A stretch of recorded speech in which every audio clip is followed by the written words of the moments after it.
We've never been close during the times of occupation. We could not agree on basic principles at that time. We did not even have a draft of peace agreement at that time. But now we have it. Now we have common understanding how the peace agreement should look like. Tural Ganjali is a member of Parliament of the Republic of Azerbaijan, and he joins me now live from the Azerbaijani capital, Baku. Great to have you here with us on TRT World. Correct me if I'm wrong, this is perhaps the second time the Azerbaijani president has said that peace with Armenia is closer than ever before. He made similar comments about a month ago, yes, around March. I wonder, what do you think has led him to make such remarks? Yeah, you know, today, President of Azerbaijan delivered very important, crucial message, shedding light onto the post-conflict situation and speaking about the normalization of relations between Armenia and Azerbaijan. And he said that Armenia and Azerbaijan has never been so close to sign a peace treaty between our nations. Unfortunately, during 30 years when we endured the ongoing occupation, Armenian occupation against us, it was impossible to speak about the peace treaty. But now we have a momentum.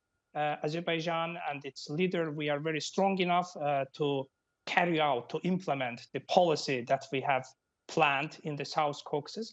And it's about time that we signed a peace treaty with Armenia.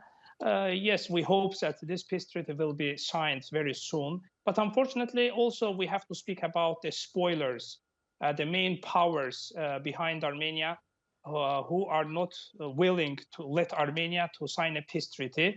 For example, we can speak the destructive role played by France since the end of the war in the Caucasus 3 years ago. France has been acting negatively, affecting Armenia, fueling revanchist forces in Armenia against Azerbaijan.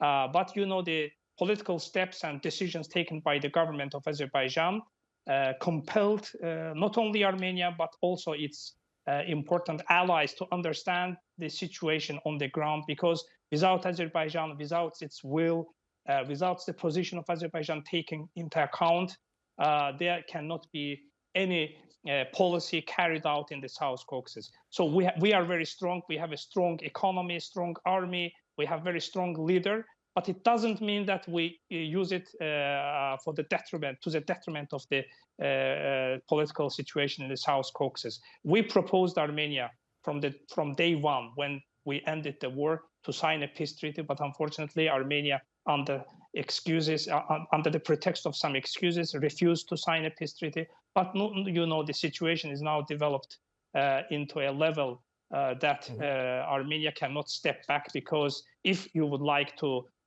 see a prosperous, durable peace in the South Caucasus, you have to sign a peace treaty. By the way, you know, concerning the Turkey-Armenia relations, Armenia for many, many years tried to separate the issue of normalization of relations between Turkey and Armenia from the relations between Armenia and Azerbaijan. But we have to say that this normalization between Turkey and Armenia and Azerbaijan-Armenia must be implemented parallelly. So you cannot separate these relations from another, because we have to take the whole picture in the South Caucasus into consideration, because you cannot separate these aspects from one another.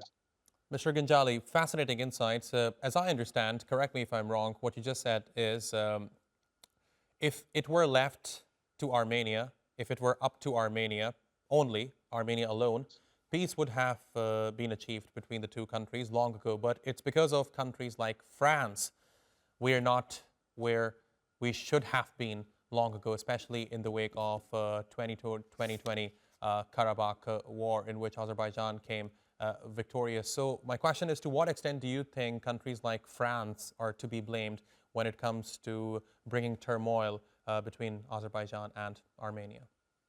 Yes, you are absolutely right. Because 3 years ago, when we ended this war, it was, first of all, it was Azerbaijan who extended its hand of peace to Armenia, and we proposed Armenia a peace draft, the first ever peace draft in the history of our relations. Armenia, you know, brought about some excuses, but we knew that there are forces behind Armenia, mainly France, who negatively affected and who compelled Armenia not to sign a peace treaty, because by liberating our lands from occupation, we have been able also to prevent France to meddling into the internal affairs of Azerbaijan, into internal affairs of Armenia, because France has been using the occupied territories of Azerbaijan, the so-called junta regime in Karabakh region of Azerbaijan, by its malign political purposes. But we have been able to to stop this intervention. So France has tried its policy blackmailing campaign against Azerbaijan using different methods.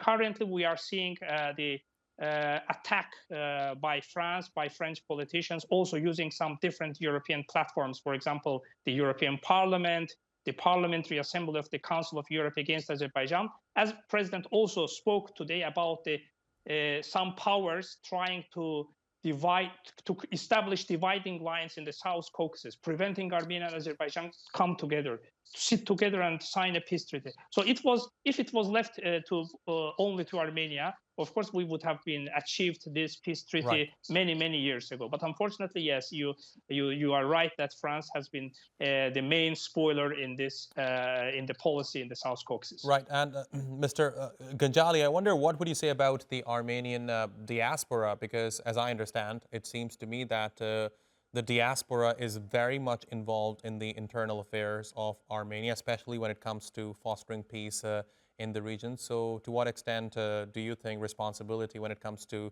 fostering peace can be attributed to the Armenian diaspora?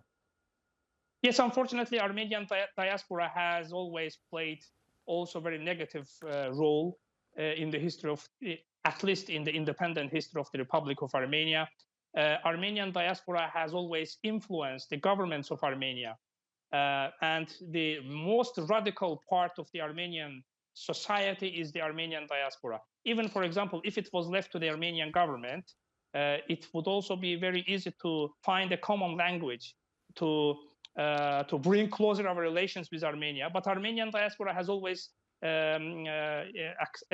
affected Armenian government, because, you know, Armenian diaspora has very strong ties in different countries of the world, mainly in France and in the United States. And they are using their resources to manipulate with the politicians in these countries, and also trying to manipulate through these politicians the government of Armenia. So I think that Armenian diaspora must also understand the new reality on the ground.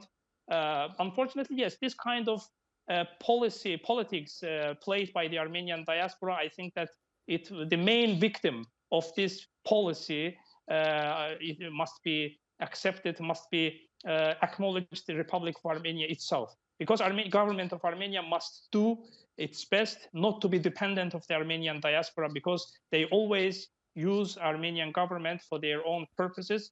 But we will see. But again, the peace treaty between Armenia and Azerbaijan will end all of these manipulations. And I do hope that we will sign this peace treaty by the end of this year, which is 2024. Tural Ganjali, thanks very much for talking to us here on TRT World. Really appreciate your My taking pleasure. out the time.